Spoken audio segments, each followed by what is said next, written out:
Hey guys, it's Jessie, and today I am bringing you another comic book review, and these 5 are all ones that I, for the most part, really enjoyed and can't wait to share with you. So, the first one that I read was Lumberjanes Volume 3 called A Terrible Plan.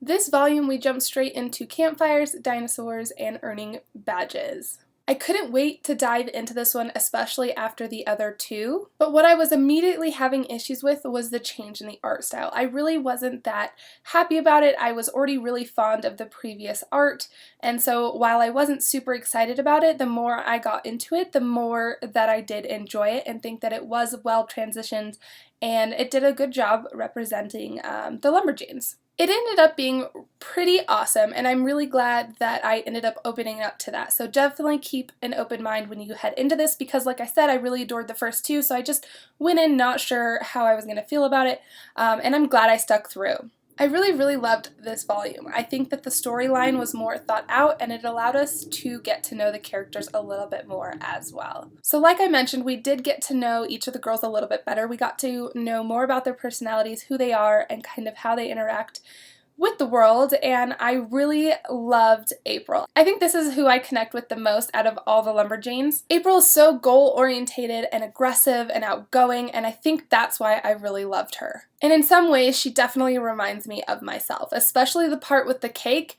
Holy cow, it had me laughing because I would totally be the same exact way, and I love that she was totally going for all these badges and just had to do something and couldn't just sit there. So I think that was really fun. However, I think Ripley stole my heart during the cake part just because the cake was gone, and I am a total cake monster, so I think that, that whole scene just really had me going, and between all the adventure and the laughter and the friendship, I just absolutely adore this series. I'm really hoping that the rest of the series will continue on this way to let us really connect individually with each character and not just the group as a whole.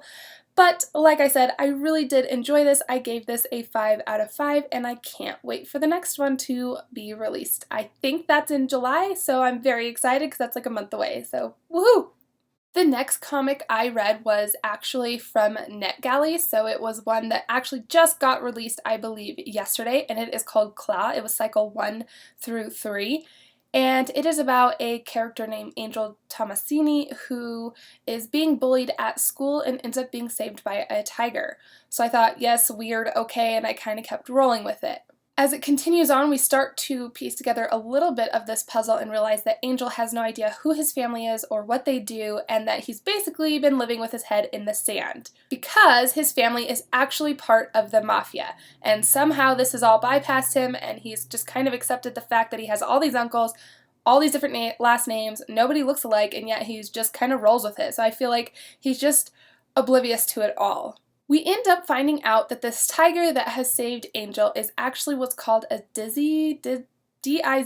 I'm not quite sure how you say that, but it is a magical power that each of these families kind of harbors in them, and only one person can actually control this at a time, but multiple people can possess it. And of course, there's all these different families within this community and all these ancient families that harbor these, so there's multiple different characters, and only Angel's family has the tiger, and there are multiple others, like there's this weird rooster, I don't know, this is when it started to kind of turn me off.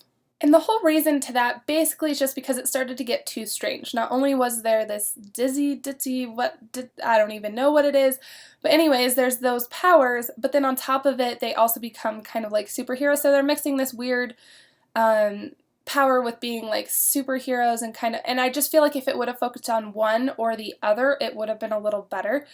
And so yeah, like I said, it just kind of turned me off, which was really sad because the cover alone had me hooked. When I read the back, it sounded interesting, but then as it continued, it just wasn't holding my attention. Now, my husband started it with me and ended up just giving up after the first chapter of it because he said it just got too weird, didn't hold his attention, there was just too much going on. And I think the other thing was the fact that it just was so rushed. You didn't get to connect with the characters or really get enough backstory to feel connected enough to stay invested in everything. And so it just, altogether, I just think it could have been a lot stronger if it would have just really narrowed in, given us more time with Angel, build that backstory, show us more of his training, because he literally learned how to become this tiger within like a day's time, it felt like. And it should have stretched out, because I feel like there's just so much they could have given us, and then it just kind of ended. So I know that there's more coming, and I honestly don't think I will continue on with this. So while I didn't think this was totally terrible, I did give it a 3 out of 5. I just wish that it wouldn't have mixed superheroes and villains and shapeshifting all together. I feel like it either needed to be more well done, or it just needed to really focus on one of those aspects. And I really think the whole fact of harboring that power and being able to transform into that tiger was interesting enough in its own, versus adding in all those other elements as well. After I finished reading this, I put all my thoughts down and was trying to figure out how I really felt about it. I kind of was just indifferent. I didn't really hate it, but I didn't really love it either. And so I went to people's reviews and was hoping that I wasn't the only one. And it seems like there was a pretty general consensus as to that the storyline just moved too fast and it was just a little bit not quite all there. I did enjoy the artwork and felt like the tonality ranges and the style really did fit the story. I just hope that in the future cycles that they do really let that story play out and give you a little bit more information on everybody, just so you can feel more connected. Just another quick thank you to NetGalley for allowing me to receive this art copy of this comic book. The next comic I am going to share with you guys is Sweet Tooth Volume 1, called Out of the Deep Woods, and it is by Jeff Lemire. So my husband and I actually took a little road trip up to Fort Collins, which is about an hour and a half or so away from where we currently live here in Denver, and we went mainly up there just to kind of explore, and I had found this old firehouse books that I really wanted to visit. Well, little did I know, just a few storefronts down was a comic book shop called Haley's Comics. So we walked in, we browsed around for a while, and not knowing what we were doing, because we're still fairly new to the comic book world, I ended up asking the guy at the counter if he had any recommendations. I told him we were looking for a comic book series that we could share together, that we really loved The Walking Dead, and asked basically if he just could give us a general direction of something he thought we might enjoy.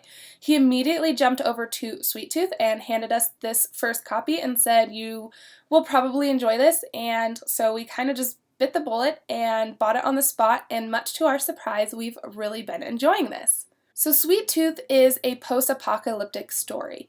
It is about the human race gets this disease and they start dying off, but before the entire race can totally die off, we do have a hybrid breed that starts to appear in the children. So they are part animal and part human. Our main character, as you can see here, is Gus, and he is actually part deer. So right from the start, we know that Gus is with his dad. They are alone and secluded in this forest, staying in this cabin, and his dad is constantly reiterating that he cannot go outside, don't leave the woods, it's dangerous, that the world is so bad and full of everything that's just harmful. And so Gus is a little bit terrified, but when his dad actually ends up getting sick and passing away, Gus is left on his own, and of course, he's going to venture off onto his own and out of the woods. It seems like the second he steps out of his little safe zone and out of that tree line, he gets into trouble. But luckily for him, a man named Jeopard shows up to save him. This man's name is Jeopard, and he ends up being a pretty great father figure to Gus. And he does show him that there is a lot of evil and a lot of bad things, but he is promising Gus to take him to what's called the Preserve, where all these other human children are being kept, and it's like a sanctuary for them. I was actually unsure at first whether or not I was really going to like this, and like I said, I was really surprised. I actually really did enjoy it. I thought it was fast-paced, it was amazing artwork-wise, and I just constantly wanted to know what was going to happen next. The saddest part about this whole thing was that I didn't have volume 2 to go straight into. I read this so quickly and really wished I had picked up more, but like I said, I wasn't sure if we were going to like it, so I didn't want to take that chance to spend a bunch of money on getting a couple volumes when I wasn't sure. But the second I finished this, I went to Amazon and instantly ordered 2 and 3 and couldn't wait to get my hands on them. The only thing I would warn people is this is a little bit graphic, there is some explicit language, and some of the drawings of some of these characters are quite scary, but I definitely enjoy this and highly recommend it, and I can't wait to continue on. I have been pleasantly surprised with this series and gave this a 4 out of 5, and now we're going to move on to Volume 2. Okay, so Volume 2 of Sweet Tooth is called In Captivity. We pick up right where we left off with Jeopard taking Gus to the preserve. Jeopard has promised to take Gus on this journey to the safe haven. This is supposed to be a sanctuary for the hybrids like Gus, but what we quickly find out is it isn't what it seems. Gus learns that you can't always trust those around you. Heartache, guilt, and determination are all rolled up into this little volume. I totally feel for Gus and Jeopard in this. Each one has a little tragedy or incident going on, and we end up getting a backstory on Jeopard that involves his wife, Louise. So we get more backstory as into his internal struggles and why he is the way he is. And then on the flip side, we see that Gus is now at the preserve where Jeopard left him after Jeopard receives this mysterious bag. And Gus has become a test animal for the people at the preserve. What really shocked me the most was the ending of this. I did not see it coming, and even though they were dropping a few hints along the way, I kept saying, no, this is not what's going to happen. And I did give this a 4 out of 5. What I loved the most about this is at the beginning they actually give you a previously on. So I love that they treated it like a TV show and just kind of give you a brief recap of what has previously happened. Yeah, so they kind of recap that. So I think that was a great addition, especially if you have to wait for a little bit in between each of the volumes. Luckily for me, I'm able to just kind of read through, but even once they arrive from like Amazon, it's usually a few days, so it is kind of nice to have that, and I really do enjoy that part of it. Overall, I really did enjoy this. I like that we got to know the characters better, some of their backstory, what they were struggling with. The pace was steady, and the other thing that I liked was that we finally got to figure out what was actually going on in this new world.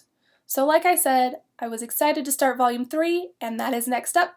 Alright, Volume 3 of Sweet Tooth is called Animal Armies. In this volume, we see Jeopard team up with the militia to go and save Gus. From that point, we also see the destruction of the preserve, and we see Gus starting to stand up for himself. So it's so wonderful to see him growing up, taking responsibilities for his actions, and really fighting for what he wants. We also start to get answers as to why this plague is happening, where the hybrids came from, and things start to get real, you guys. So what I thought was most interesting about this is how it was split to 2 point of view. So we have Jeopard on his journey, joining the militia and then trying to go rescue Gus, and then we have things from Gus's point of view as well. So seeing both of those balanced side by side, I think they did a fantastic job keeping you in the loop on each side while doing it simultaneously. And then watching them converge into one storyline was so well done. The other thing that was really interesting and a nice reference to the first volume was the fact that they included some of the dad's ramblings.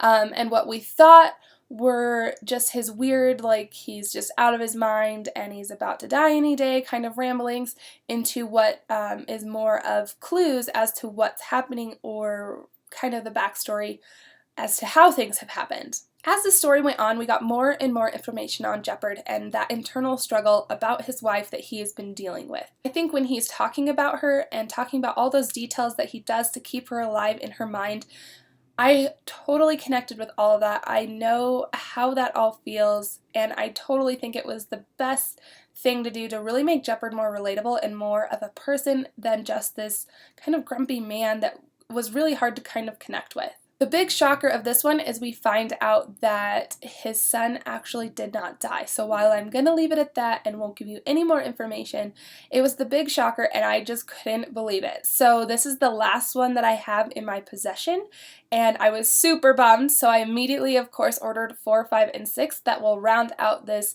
series. So I can't wait. We are also left where he rescues the hybrids and they are heading north towards Alaska. So like I said, this left on a lot of cliffhangers, and I enjoyed how action-packed this was and gave it a 5 out of 5. The questions that I was left hanging with are totally eating me alive.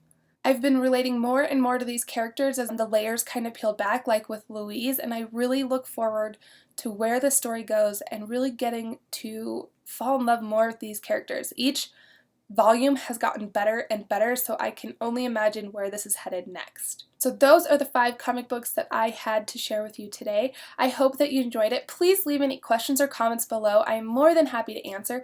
Give it a big thumbs up if you love it so I could be sure to continue doing more comic book reviews in the future. Otherwise, I am off to work and then to read this evening, so I hope you guys all have a lovely day. Enjoy this beautiful weather, and I will see you next time. Bye, guys.